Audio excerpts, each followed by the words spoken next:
যে চারটি সময়ে শিশুকে শাসন করা যাবে না। আপনার সন্তানকে আপনি শাসন করেন, আপনার সন্তানকে আপনি মানুষের মতো মানুষ করেন, কিন্তু হ্যাঁ, মনে রাখতে হবে, আমাদের সবারই দৃষ্টি আকর্ষণ রাখতে হবে যে চারটি সময়ে আপনার শিশু বাচ্চাকে আপনি কখনো শাসন করার চেষ্টা করবেন না, আপনি কখনো শাসন করবেন না। এখন আপনারা বলতে পারেন, হুজুর কেন? আমি তো আমার সন্তানকে শাসন করব তার ভবিষ্যৎ উজ্জ্বল হওয়ার জন্যে, আমি তো আমার সন্তানকে শাসন করব তার ভবিষ্যতের ভালোর জন্যে, তার ভালোর জন্য, তার উপকারের জন্য আমি আমার সন্তানকে শাসন করব। আর আপনি বলতেছেন এই চারটি সময় শাসন করা যাবে না। দেখেন, এইগুলো আমি বলি নাই, আল্লাহ রাসূল তিনি আমাদেরকে শিক্ষা দিয়েছেন। এই চারটি সময়ে সন্তানের মেজাজ অত্যন্ত গরম থাকে, এই চারটি সময়ে ইতিবাচক থাকে। এই চারটি সময় আপনার সন্তানকে যদি আপনি শাসন করেন, তাহলে আপনি যেই কথা বলবেন সেই কথার উল্টা হতে পারে। এক নাম্বার হচ্ছে, যখন আপনার সন্তান যখন সকালবেলা যখন ঘুম থেকে উঠবে, ওঠার পর আপনি আপনার সন্তানকে শাসন করবেন না।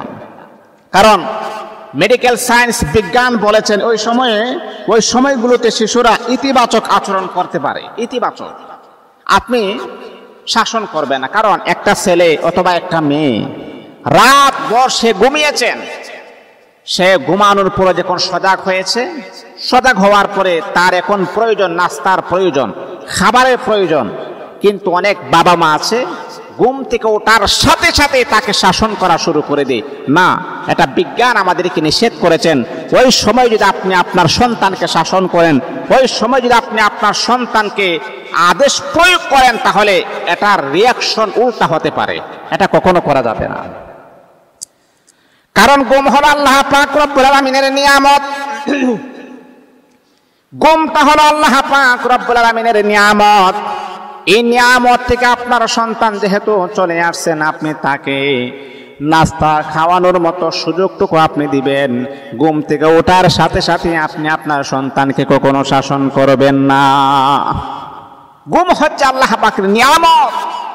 নিয়ামত পরিপূর্ণ হোক, আপনি আপনার সন্তানকে শাসন করার অনেক সময় রয়েছে, সারা দিন রয়েছে, কিন্তু ঘুম থেকে ওঠার সাথে সাথে আপনি আপনার সন্তানকে শাসন করবেন না। এটা হচ্ছে এক নাম্বার। দুই নাম্বার হল, এরে আল্লাহ তাআলার বান্দা, যদি আপনার সন্তান বাহিরে থাকে, বাহিরে থাকার পরে যখন আপনার সন্তান যখন ঘরের ভিতরে আসবে, ঘরের ভিতরে আসার সাথে সাথে কিন্তু আপনি আপনার সন্তানকে শাসন করবেন না, আপনার সন্তানকে মারধর করবেন না। আপনার সন্তান বাহিরে খেলাধুলা করে আসছে, তার মনটা ফুটন্ত গোলাপের মতো উৎফুল্ল হয়ে আছেন, আপনি আপনার সন্তানকে যদি শাসন করেন, তাহলে তার মনটা ভেঙে যাবে।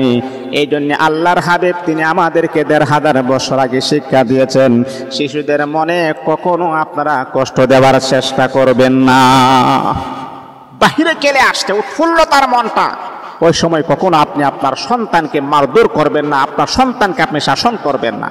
২ নাম্বার। ৩ নাম্বার হচ্ছে খাবার সময়, যখন আপনার সন্তান খাবার খেতে বসবে, ওই সময় আপনি শাসন করবেন না। ৪ নাম্বার হচ্ছে রাতে ঘুমানোর আগে আপনি আপনার সন্তানকে কখনো শাসন করবেন না।